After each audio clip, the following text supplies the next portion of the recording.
Last night, the Board of Education adopted the budget officially. It's the one that will go to voters on April 21st. And then, of course, parallel to that, the Board of Education is putting forward a referendum, also on April 21st. So I will, speak to that and answer any questions that you have. So first off, I'll just say that as our finance chair, Matt Gilfillan, put it, the goal with the budget this year was to keep the lights on. So what he means by that, or meant by that when he said it, is that knowing that we were going to move forward with a referendum to address as many capital needs as we could, the board wanted to craft a budget that came in as low as possible to maintain all of our current district programs.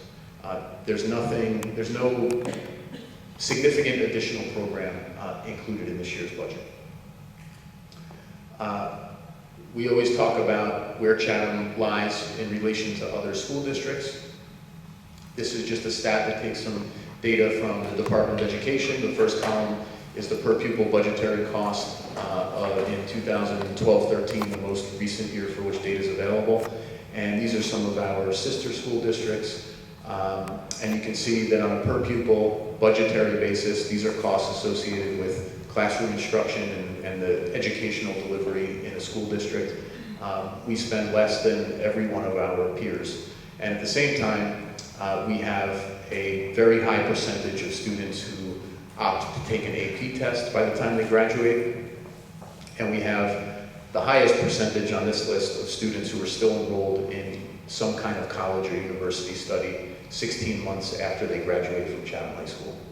So we fare very well in terms of student outcomes, but we are delivering the services at a cost that, relatively speaking, is less than most of our neighbors.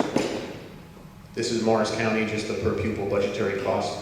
This is every K through 12 school district in Morris County, every single one of them. So you can see in a part of the state where the cost of living is a little bit higher, we still are the lowest on the list outside of Dover. So this is to say that there's good value in Chatham. This year, in terms of our budget, we are getting the same exact amount of state aid as we received last year. We also qualify for raising an additional amount beyond the 2% tax levy cap of $183,000. The state grants that based on certain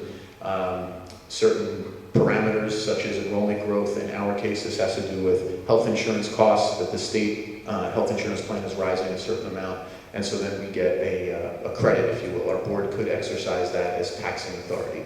So the maximum tax levy increase the board could propose would be a 2.3% levy increase. To put that in perspective, last year the tax levy increase was 3.34%, and the year before it was 3.46%.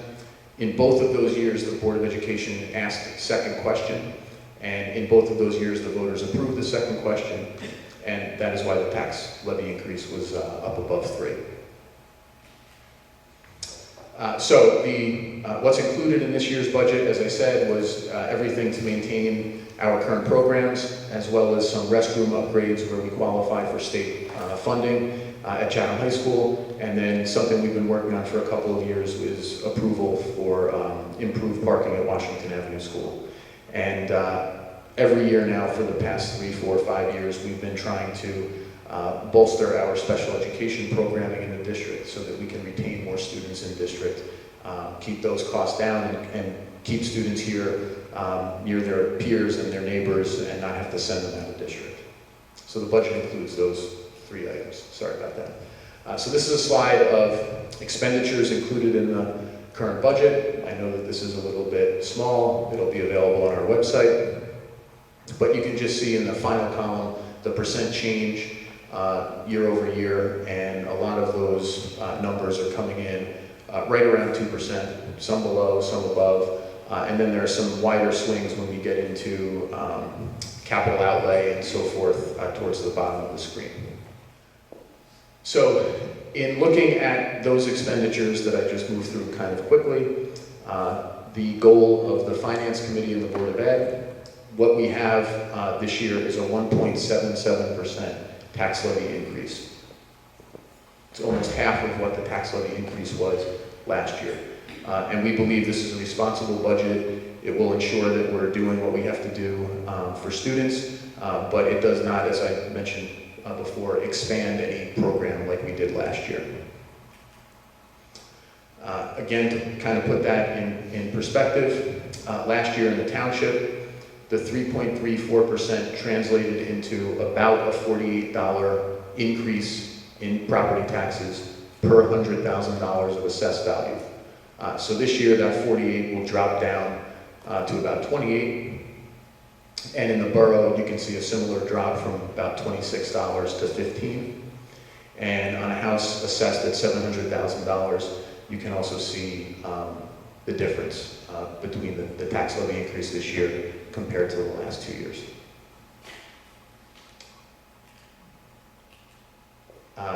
Again, for as long as I can find data going back, this is the lowest tax levy increase that the Board of Education has proposed. Significantly less than every other year, at least a dozen years going back now. And it is about 40% less than last year's tax levy impact per $100,000. Okay, so having said all of that, in terms of next year, this will position the board to have a little bit more flexibility, potentially, at least in terms of its taxing authority, because the way the state law works is that for every dollar you propose below 2%, you can tap that money or that amount the following year, the following 3 years actually, as something called banked cap. So because the district didn't go up to the 2.3% maximum allowable levy, that dollar amount will be available for taxing authority next school year. Not to say the board will necessarily use it, but it'll be available. And so now we've passed March 9th, here we are March 10th. We have a public budget hearing where the board just simply adopts this formally, and that's the 23rd. And at that point, it's in the voters' hands for April 21st. There have been many capital needs in the district for a long time, for as long as I can remember. And there have been many iterations of possible ways to address our capital needs. Just to give you an idea, the district was formed in 1988. About every 6 years, there was a referendum put forward by a Board of Education. That's because our enrollment growth has been explosive over that time. So we've almost doubled our enrollment in the district since the district was formed. We've gone up about 91%. And the enrollment growth, even though demographers predict it'll plateau or it'll level off or it'll begin to decrease, it hasn't happened. And as a result of that, boards of education have had to go out to the voters on occasion and seek more money for capital improvements. And typically, the boards have addressed, first and foremost, classrooms and added classrooms onto every school in the district to make sure that there were spaces to teach kids. Second, all of our library and media centers have been updated and modernized. And third, boards have added on gymnasiums. So this space, if I recall, was added in the early 1990s.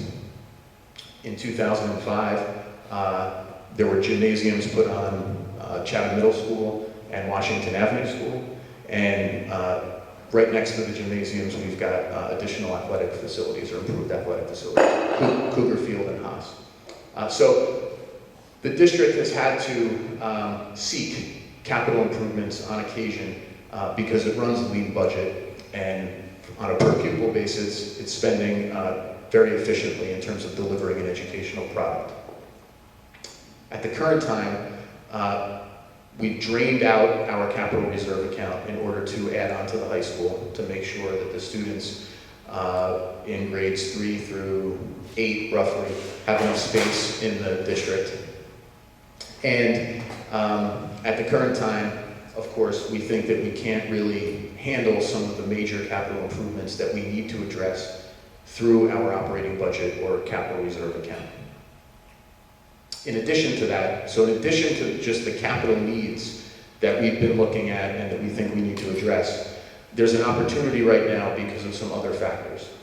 So we're losing some of our debt from the referendum that was approved in 1995, primarily to expand Lafayette Avenue School. We just are in finishing up a refinancing or refunding of current debt from previous referendum that will save about $3.8 million over the current bond that we're refunding. And then the biggest single factor probably right now in terms of timing is that interest rates are very, very low. And I'll show a slide in a couple minutes that'll kind of illustrate that difference. So, what are the projects that we are seeking to address? Number one, the high school auditorium. If you happen to be at the CHS musical this weekend, you probably took note, especially since there's a lot of talk about the referendum. The auditorium is not in very good condition. It was built in 1976.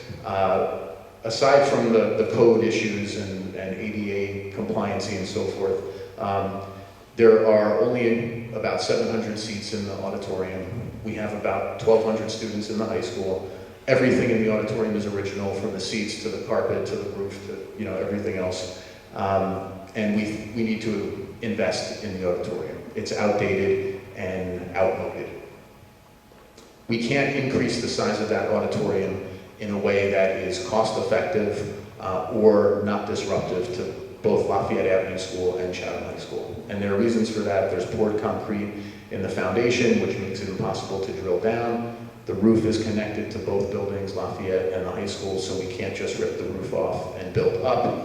And we can't kind of build out any place because we have fully developed property around the whole facility.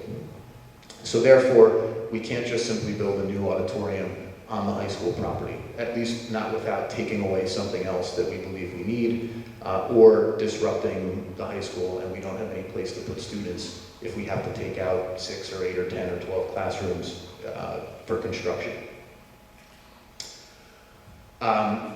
So, at the middle school, we have a similar story, and I don't have a slide specifically about the middle school auditorium, but I can repeat everything I just said. The middle school auditorium was built in 1958. There's never been an air conditioning unit at Chatham Middle School Auditorium, which is one of the reasons we can't use it in June for things like 8th grade ceremonies and graduation.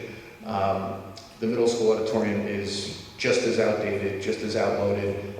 There's asbestos tile on the floor that needs to be remediated. So we have to address the Chatham Middle School Auditorium.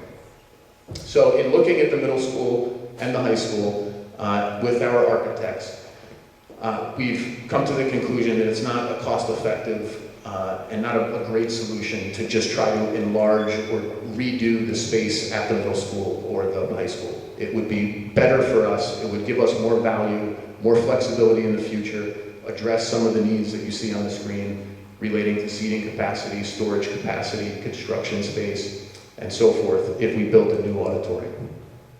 And on top of that, on top of just the benefits of building new and being able to address some of the needs that we have, we also then can use the current auditorium space in another way that we think also lends a lot of value to the district.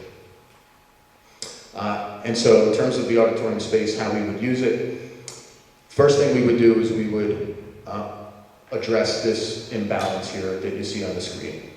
So as you all know, and hopefully your kids are having a good experience in the design and technology class that they get once a week this year as a result of the second question from last year. But we have tech lab or design and technology spaces in all of the buildings in the district. And you can see, if you take a look, CHS actually is about to bring a 6th one on from the construction that we're completing. So the CHS ratio is going to go down to represent a broadening of our program. Chatham Middle School has one tech lab for its 1,000 students. So we want to take that one and make it 4 through this referendum, and we'll do that by building STEM lab space in the current auditorium.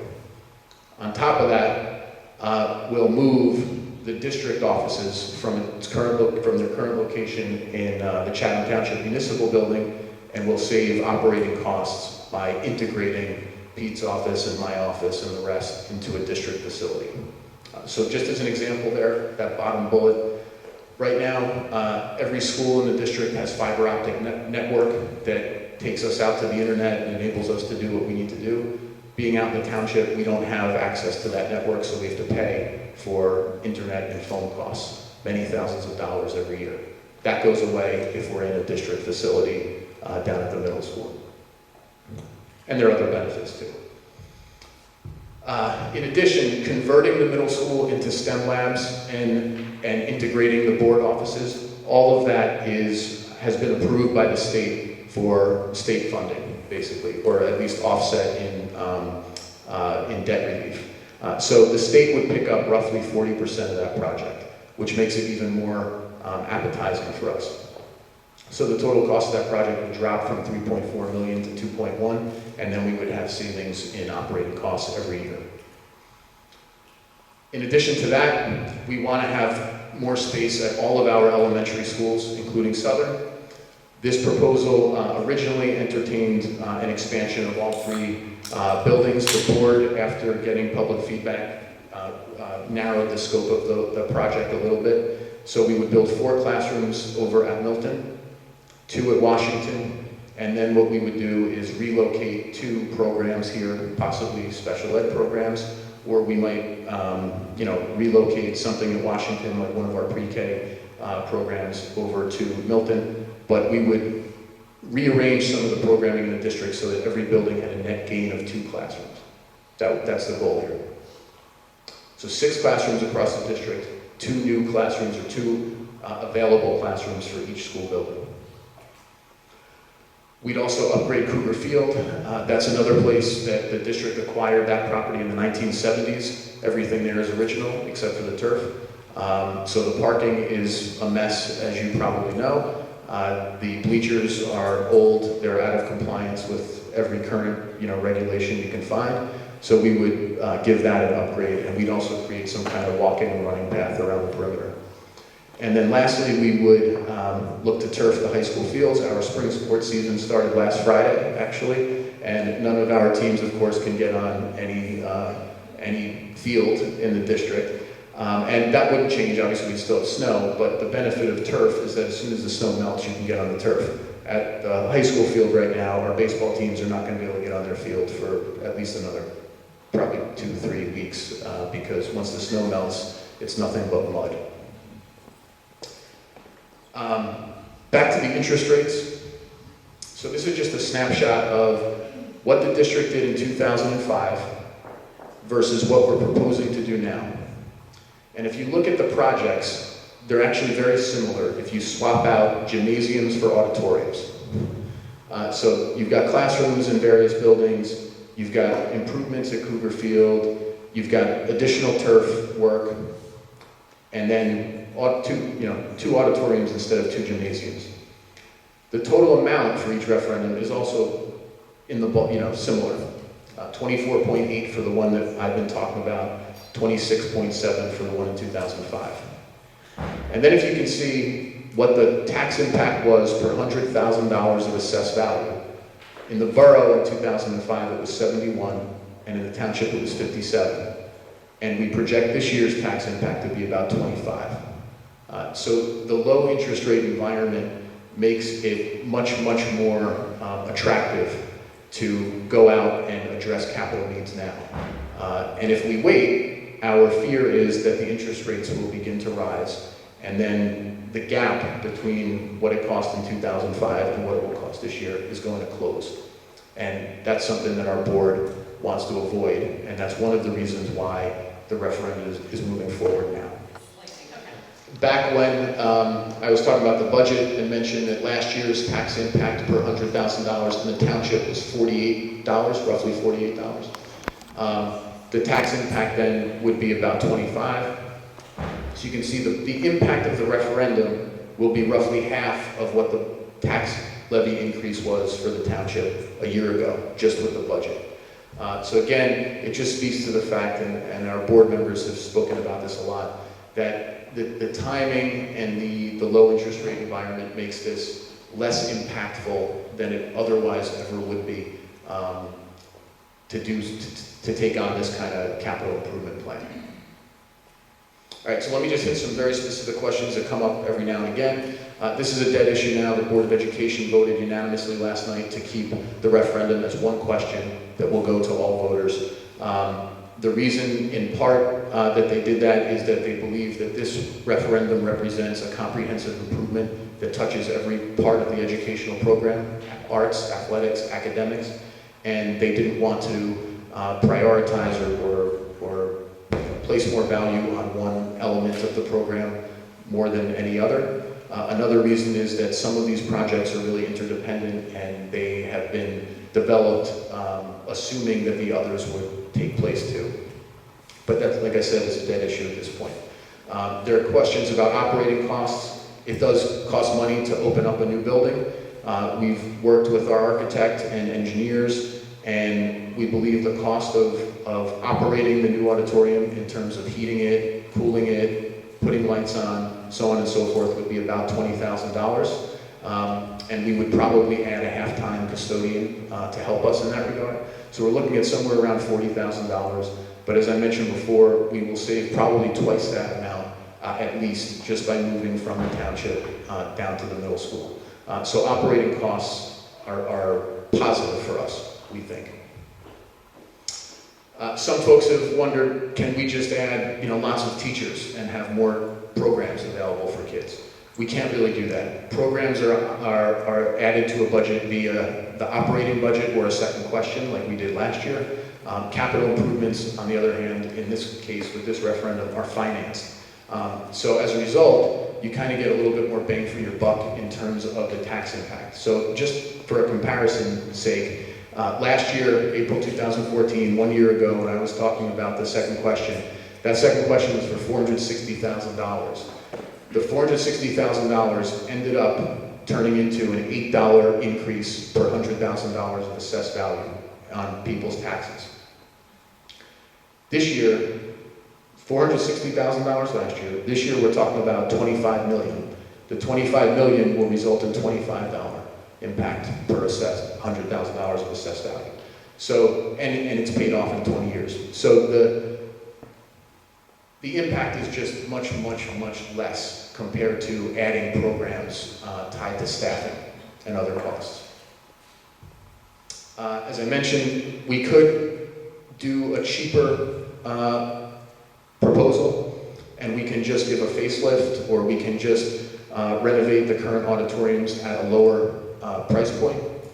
Doing that, though, doesn't address some of those other issues that we have around safety and set construction, about the storage constraints that we have in both buildings. And so the more you try to address some of those concerns, the more the price goes up for just a renovation, and we don't think that it gives us the same value. On top of that, if we just renovated the middle school auditorium, then we don't have the conversion of the current auditorium into the STEM spaces and the office spaces yet, Melissa. And the thinking on the part of the board has been that if we're going to go out for a referendum and address needs, especially as some of you pointed out to me, when other districts in the state this year have gone out for $60 and $45 million referendums, we should address needs in a way that is going to situate us well down the road, and not just do the bare minimum, to get by, especially when interest rates are low enough that the difference in cost between doing it really the way we want, in a way that's going to be great for our kids for the long term, that cost is not so different than doing it just well enough to make improvements and get by. The auditorium has not been designed yet. That happens, the architectural fees for that kick in after the referendum is approved, if it is approved. But the goal, of course, is to keep aesthetics in mind as well as function, and make this an enhancement, make the current site at the middle school look better than it does now. Every kind of construction you do is disruptive. I mean, we can repair the potholes in the front of Southern Boulevard School this afternoon. It's disruptive. No matter what you do, it's disruptive because it will change some kind of pattern or a process that you have in place. This, though, is a less disruptive option for us. It's the least disruptive option, short of building something and acquiring property down the road someplace and building there. It's least disruptive because we don't have to decommission any classrooms while we build. We can stage the construction at the middle school to that center island. We may have to divert traffic sometimes, but for the most part, it will not impact students as they're learning on a daily basis. So if the referendum fails, needless to say, none of this is going to happen right now. It would be up to the board to look and evaluate which of these projects are of the highest priority, which ones possibly could be put and packaged in a different referendum next year or the year after or whenever the board decides. So we're hoping we don't get to this point, but if April 22nd comes and this fails, then the board will have to huddle up and determine what is the most appropriate way forward. In the past, we've only had one other referendum fail in the district, and what happened in that case was that the very next year the board came back with a scaled down version of the referendum from 39 million to about 25, and that referendum passed. Now some of what got scrapped out of that referendum is the reason why we have been building at the high school for the last 5 years. There was another wing at the high school that basically was what we just did after the fact. So the board would have to determine how to proceed.